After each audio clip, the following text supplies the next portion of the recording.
Tadi untuk deklarasi pasangan bakal calon presiden dan juga bakal calon wakil presiden, yaitu Anies Baswedan dan juga Muhaimin Iskandar sudah berlangsung di Hotel Majapahit, Surabaya. Ada cerita sejarahnya juga mengapa lokasi ini dipilih. Namun saya ingin mengajak berbincang langsung bakal calon presiden dan juga bakal calon wakil presiden. Sebelumnya kami ucapkan selamat untuk deklarasi hari ini, Bapak. Saya mau tanya dulu, untuk koalisi Nasdem, PKB, PKS sudah cukup atau masih mau nambah lagi nih, Bapak? Begini, bagi kami, misi yang kami jalankan itu yang menjadi fokus. Untuk bisa menjalankan itu tentu kita berharap dapat dukungan lebih luas. Nah, kalau ada tambahan partai tentu senang, tapi sekarang sudah cukup untuk bisa mulai berproses. Kalau Pak Muhaimin gimana nih Pak?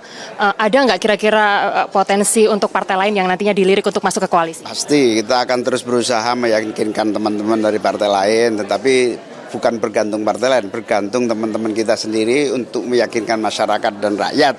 Sehingga kalau elektabilitas kita berdua ini naik, kemudian terjadi proses sosialisasi gagasan yang efektif, saya yakin teman-teman partai-partai akan tertarik. Ya.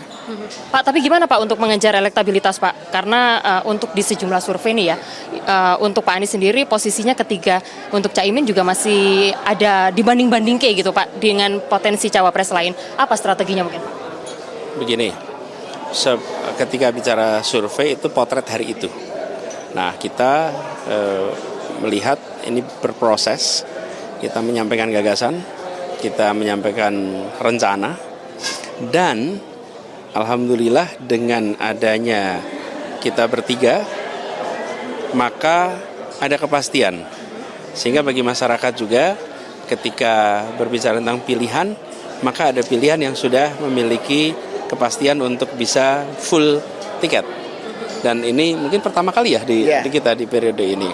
Jadi perlu waktu, tapi pengalaman kami di Pilkada Jakarta, kami belum pernah nomor 2 atau nomor 1 di survei, tapi ternyata kenyataannya berbeda dengan yang disurvei. Oke, Pak, kalau untuk Caimin sendiri gimana nih Pak nanti untuk kedepannya, mungkin strategi apa yang akan dipakai dalam Pilpres? Ya, dengan deklarasi ini maka kepercayaan masyarakat semakin tinggi bahwa kita bisa mengusung aspirasi, harapan yang berkembang di masyarakat. Nah, yang paling penting adalah teman-teman dan kita semua harus benar-benar rebut hati rakyat, tunjukkan bahwa kita bisa mengusung apa yang menjadi kemauan masyarakat. Pak Anies, ini kan koalisi perubahan. Kalau untuk program-program pembangunan Pak Jokowi nanti kira-kira apa Pak yang akan diteruskan? Bukan hanya program pembangunan periode 8 tahun terakhir. Indonesia membangun itu sejak tahun 45. Jadi setiap 5 tahun ada kepemimpinan baru.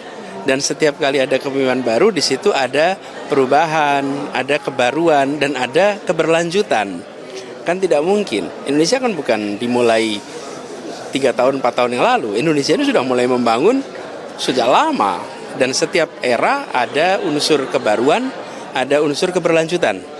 Tentu program-program yang dirasakan manfaatnya oleh masyarakat banyak, itu dengan sendirinya akan diteruskan, bermanfaat.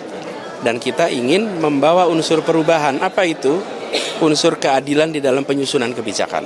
Sehingga kebijakan-kebijakan yang kita buat dirasakan manfaatnya bukan hanya oleh sekelompok orang atau sekelompok wilayah, tapi oleh semua dan di semua wilayah.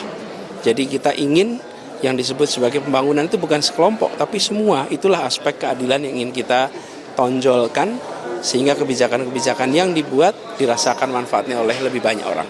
Yang juga jadi penasaran banyak orang, tiba-tiba jadian gitu Pak, tiba-tiba bersama. Kapan PDKT-nya Pak? Apa yang membuat akhirnya klop gitu Pak, satu sama lain antara Pak Anies dengan Pak Muhaimin? Ya, kalau perjodohan itu biasanya yang pacaran lama nggak jadi malah.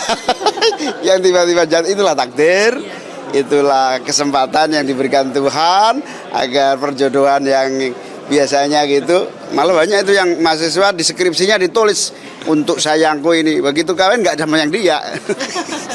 Jadi tapi belum dijawab nih Pak, persamaannya apa nih Pak antara Pak Anies dengan Pak Muhaimin, persamaannya? Oh, banyak sekali, kita sama-sama mahasiswa, sama-sama pernah bergerak sebagai mahasiswa di UGM, bergerak sebagai aktivis. Jadi terkenalnya Pak Anies lebih aktif di HMI, saya di PMII. Ini sama-sama bergerak. Pak Anies juga disenangi kalangan penggerak sosial gitu ya. Saya juga punya grassroots yang saya kira potensial untuk menjadi kekuatan. Ya, dan saya ingin jelas Gus Muhaimin ini rekam jejak aktivismenya itu panjang. Apa sih artinya kalau aktif sejak muda itu? Semangatnya tinggi. Tidak mungkin bisa menjaga aktivisme begitu panjang apabila tidak punya daya juang, daya semangat yang besar. Dan pengalamannya lengkap. Di eksekutif pernah, di legislatif pernah. Saya belum pernah menjadi anggota DPR. Beliau pernah jadi anggota DPR. Saya pernah menjadi gubernur, beliau belum pernah menjadi gubernur. Kita sama-sama pernah di aspek kementerian. Jadi mudah-mudahan kombinasi ini akan bisa membuat apa yang menjadi misi kita lebih mudah untuk kita laksanakan. Sehingga bagi rakyat juga ketika mereka membandingkan kepemimpinan, mereka akan bandingkan siapa yang kira-kira lebih bisa memberikan yang dijanjikan bagi kami, supaya terjadi perubahan di kondisi keluarga-keluarga di Indonesia. Siap, luar biasa. Pak, satu lagi nih sama untuk Caimin pertanyaannya. Ini sejauh ini bagaimana komunikasi dengan Pak Jokowi? Sudah dapat apa saja? Ya, karena ini mendadak, saya belum sempat bertemu langsung, tetapi saya komunikasi dengan teman-teman yang biasanya bersama beliau. Siap, terima kasih. Sukses selalu untuk perjalanan politiknya nanti ke depan 2024-2029. Terima kasih banyak. Terima kasih. Iya, itu tadi bincang-bincang saya Kika Madona bersama dengan bakal calon presiden dan juga bakal calon wakil presiden yaitu Anies Baswedan dan juga Muhaimin Iskandar. Seperti yang tadi disampaikan bahwa perjalanan hingga akhirnya kedua pasangan ini bersatu tidaklah mudah karena sebelumnya juga sempat ada beberapa kejutan yang akhirnya atau ujungnya ini sampai di rapat plenokan di DPW PKB Jawa Timur pada hari Jumat kemarin. Hasilnya dari hasil rapat pleno tersebut disimpulkan bahwa PKB memberikan restu atau sinyal baik untuk menerima tawaran Nasdem agar bergabung dengan Anies Baswedan sebagai pasangan calon presiden dan juga bakal calon wakil presiden.